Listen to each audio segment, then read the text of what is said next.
다 같이 사도신경으로 우리의 신앙을 고백하며 새벽 예배 하나님께 올려드리겠습니다. 전능하사 천지를 만드신 하나님 아버지를 내가 믿사오며 그 외아들 우리 주 예수 그리스도를 믿사오니 이는 성령으로 잉태하사 동정녀 마리아에게 나시고 본디오 빌라도에게 고난을 받으사 십자가에 못 박혀 죽으시고 장사한 지 사흘 만에 죽은 자 가운데서 다시 살아나시며 하늘에 오르사 전능하신 하나님 우편에 앉아 계시다가 저리로서 산자와 죽은 자를 심판하러 오시리라. 성령을 믿사오며 거룩한 공회와 성도가 서로 교통하는 것과 죄를 사하여 주시는 것과 몸이 다시 사는 것과 영원히 사는 것을 믿사옵나이다. 아멘.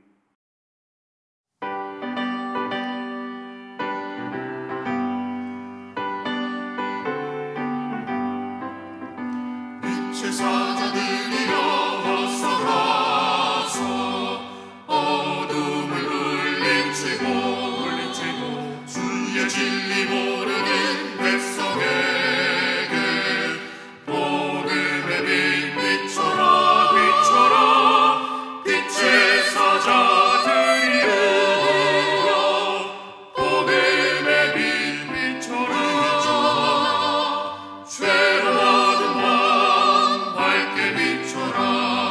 빛의 사자들이여 선한 사역 위하여 힘을 내라. 주 함께 하시겠네. 주의 지신 사랑을 전파하며 복음의 빛 비춰라. 빛의 사자들이여 복음의 빛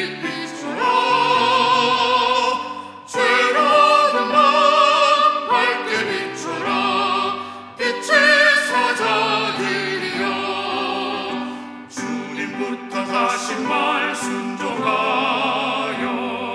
이 진리 전파하라. 산을 넘고 물 건너 힘을 다해 복음의 빛 비춰라. 빛의 사자들이여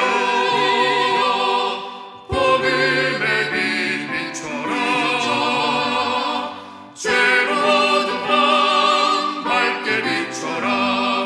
빛의 사자들이여 동서남북 어디나 땅끝까지 주님만 의지하고 눈 어두워 못 보는 백성에게 복음의 빛 비춰라. 빛의 사자들이여 복음의 빛 비춰라.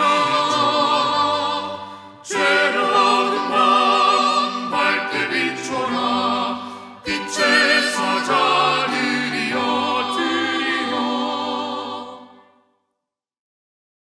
오늘 우리에게 주신 하나님의 말씀은 디모데전서 3장 1절에서 7절까지의 말씀입니다.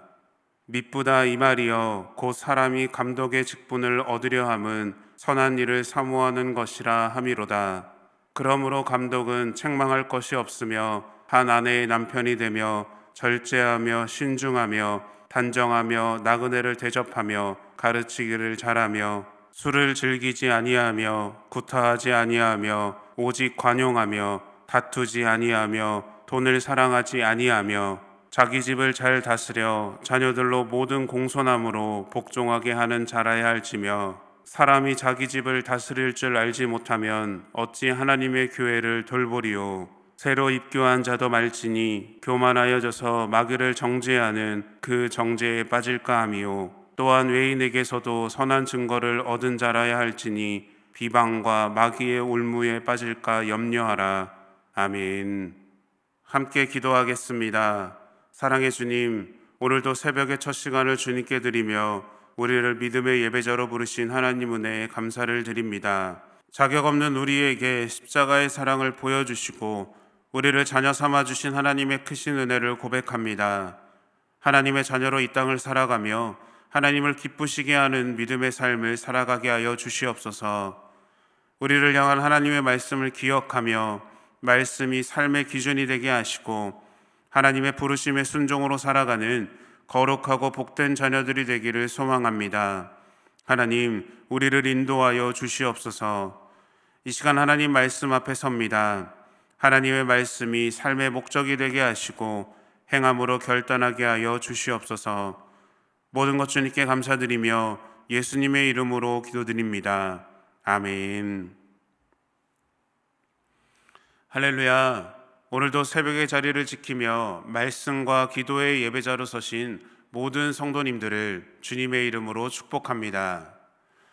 바울 서신 중에서 가장 먼저 보낸 것이 데살로니가 전후서라면 가장 나중에 보낸 것이 디모데 전후서입니다. 그래서 두 서신의 느낌은 조금 다릅니다. 데살로니가 전후서는 예수님께서 부활, 승천하신 후에 20년 전 정도 후에 지난 후에 기록되었기 때문에 종말 사상이 나타나 있습니다. 반면에 디모데 전후서는 데살로니가 전후서가 보낸 후 10년 정도 후에 보내졌지만 그 신앙의 환경은 많이 달라졌습니다.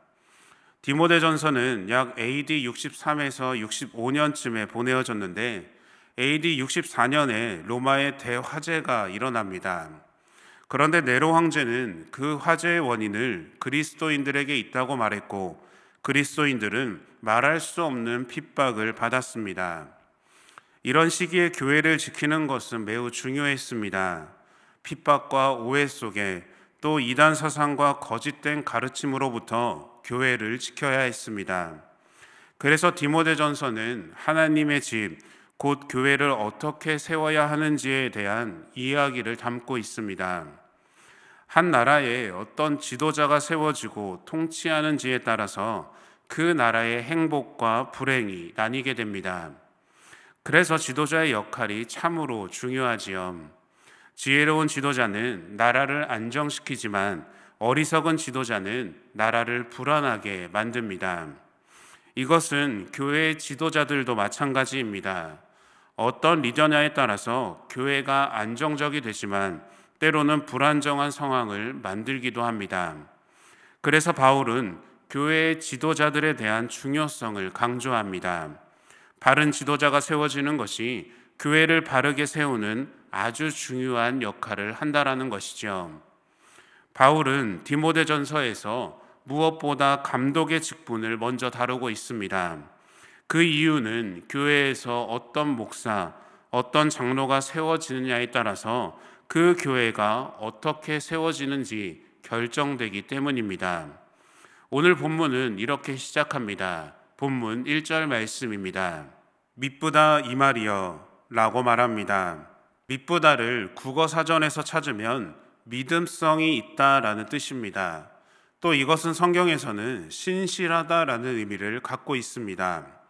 본문이 이렇게 시작하는 것은 바울은 죄인 중에 괴수 같은 자신, 즉 과거의 비방자였고 폭행자였고 박해자였던 그 자신이 하나님의 사도가 된 것은 하나님의 미쁘심, 하나님의 신실하심 때문인 것을 고백하는 겁니다. 더불어 성도들 중에 자신이 감독의 직분으로 하나님과 사람들을 섬기게 되었다면 그것은 자신의 능력이나 지식 때문이 아니라 하나님의 미쁘심, 하나님의 신실하심이 있다는 것을 잊지 말라고 권면하고 있는 겁니다. 그렇다면 바울이 말하는 감독이 지녀야 할 마음가짐은 무엇일까요? 본문 1절을 세번역 말씀으로 보겠습니다. 이 말은 옳습니다. 어떤 사람이 감독의 직분을 맡고 싶어 하면 그는 훌륭한 일을 바란다고 하겠습니다. 라고 말합니다. 당시에 그리스도인이 된다는 것은 사회적인 권리를 포기하는 것을 감수하고 또한 비난을 받을 수 있다는 것을 인정하는 것과 같았습니다. 그리고 하나님을 위해 한 마음으로 모인 곳에서 감독이 된다는 것은 자신의 모든 것을 희생한다는 것을 의미하기도 했습니다. 그래서 바울은 교회에서 감독의 직분을 섬기려는 사람은 더 바른 일을 하고 더 바르게 섬기기 위해 준비된 사람이 감독이어야 한다는 것을 말하는 겁니다. 바울은 교회가 든든히 서기 위해서는 무엇보다도 영적인 지도자가 먼저 서야 한다라는 것을 권합니다. 이것을 알았기에 지도자의 삶에 대한 교훈을 말하고 있는데요. 바울은 영적인 지도자인 감독의 자격에 대해서 몇 가지를 이야기합니다. 감독은 선한 일을 힘쓰는 자이며 교회 안뿐만 아니라 교회 밖에서도 비난의 대상이 되어서는 안 되며 잘못된 행동이 없어야 한다라고 이야기하고 있는 것이죠. 바울은 감독이 될 수 있는 인격적인 자질에 대해서 설명을 합니다. 여기서 설명하는 감독의 자질은 대단히 높고 고상한 수준을 요구하는 것이 아니라 감독이 될 수 있는 가장 기본적인 자질을 이야기하고 있는 겁니다. 이에 바울은 감독이 갖추어야 할 자질에 대해서 긍정적인 측면과 부정적인 측면 모두를 말합니다. 본문 2절과 3절 말씀입니다. 그러므로 감독은 책망할 것이 없으며 한 아내의 남편이 되며 절제하며 신중하며 단정하며 나그네를 대접하며 가르치기를 잘하며 술을 즐기지 아니하며 구타하지 아니하며 오직 관용하며 다투지 아니하며 돈을 사랑하지 아니하며 라고 말합니다. 감독으로서의 긍정적인 자질은 한 아내의 남편이 되며 절제하고 신중하고 단정하며 나그네를 잘 대접하고 가르치기를 잘하고 관용하는 자입니다. 반대로 바울은 감독이 될 수 없는 부정적인 자질에 대해서도 언급합니다. 다른 사람들로부터 책망받을 만한 일이 있는 자는 감독이 될 수가 없습니다. 예를 들면 술을 즐기는 자, 구타하는 자, 다투는 자, 돈을 사랑하는 자입니다. 또한 교회의 지도자는 내적인 면에서 자기 자신과 가정을 잘 다스리는 사람이어야 합니다. 왜냐하면 먼저 자신의 생활을 지도하는 일에서 실패한 사람은 다른 사람을 지도하거나 가르치고 이끄는 데에서 영향력을 발휘하는 것이 쉽지 않기 때문입니다. 그리고 마지막으로 바울은 감독에 합당한 자에 대해서 말하는데요. 본문 6절과 7절 말씀입니다. 새로 입교한 자도 말지니 교만하여져서 마귀를 정죄하는 그 정죄에 빠질까 하며 또한 외인에게서도 선한 증거를 얻은 자라야 할지니 비방과 마귀의 올무에 빠질까 염려하라 라고 말합니다. 새로 입교한 자는 새로 심은 나무라는 뜻입니다. 이러한 사람은 최근에 세례를 받은 사람을 가리킵니다. 그런데 바울은 이런 사람들에게는 교회의 중책을 맡기면 자만심에 빠지거나 혹은 지나친 책임감으로 인해서 믿음 생활을 중단할 수 있다라고 경고합니다. 그래서 감독은 교회 안에서 인정받은 사람이 세워져야 합니다. 인정받은 사람이라면 그들의 온전한 삶과 인격에서 흘러나오는 그 권위로 다른 사람들을 다스릴 수 있기 때문입니다. 사랑하는 여러분, 오늘 말씀을 통해 우리는 무엇을 깨닫게 됩니까? 그것은 교회의 지도자들을 세울 때는 성경적인 자격을 갖춘 사람을 세우라는 겁니다. 사람의 방법과 생각으로 그 지도자들을 세우는 것은 하나님의 뜻에 어긋난다라는 것이지요. 가끔 교회는 사람의 생각으로 사람의 지혜로 직분자를 세우는 경우가 있습니다. 그러나 우리는 하나님께서 하라는 것은 해야 하고 하지 말라는 것은 하지 않는 겸손한 종들이 되어야 합니다. 하나님께서 정하신 기준에 부합하지 않음에도 사람이 자신의 마음대로 또 자신의 마음에 맞는 사람을 뽑는 것은 하나님 말씀에 순종하지 않는 것이고 또 하나님께서 세우신 교회의 뜻을 따르지 않는 것과 같습니다. 만약에 성경에 부합한 지도자가 없다면 그 자격에 맞는 사람이 있을 때까지 인내하고 기다려야 합니다. 성경은 급하면 급한 대로 자격이 없는 사람을 적당히 세우라고 허용하고 있지 않기 때문입니다.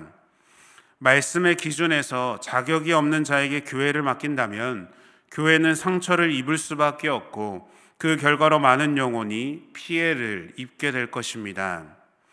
교회의 감독은 사람이 세우는 것이 아닙니다. 하나님께서 택하시고 원하시는 사람이 감독으로 세움받을 수가 있습니다. 그래서 우리는 택함을 받아도 택함을 받지 못해도 그것이 다 하나님의 뜻으로 믿고 따라야 합니다. 그래서 우리는 하나님 앞에 기도하며 말씀에 따라 살도록 노력하고 늘 준비된 자가 되어야 합니다. 하나님의 기준에 합당한 삶을 살아가는 우리 모두가 되기를 바랍니다. 그리고 하나님의 부르심이 있다면 순종하는 믿음이 우리에게 있어야 할 줄로 믿습니다. 그 순종의 삶을 고백하며 믿음으로 살아가는 저와 여러분들이 되시기를 예수님의 이름으로 축원합니다. 함께 주기도문 하심으로 예배를 마치겠습니다. 하늘에 계신 우리 아버지여, 이름이 거룩히 여김을 받으시오며 나라가 임하시오며 뜻이 하늘에서 이루어진 것 같이 땅에서도 이루어지이다. 오늘 우리에게 일용할 양식을 주시옵고 우리가 우리에게 죄 지은 자를 사하여 준 것 같이 우리 죄를 사하여 주시옵고 우리를 시험에 들게 하지 마시옵고 다만 악에서 구하시옵소서. 나라와 권세와 영광이 아버지께 영원히 있사옵나이다. 아멘.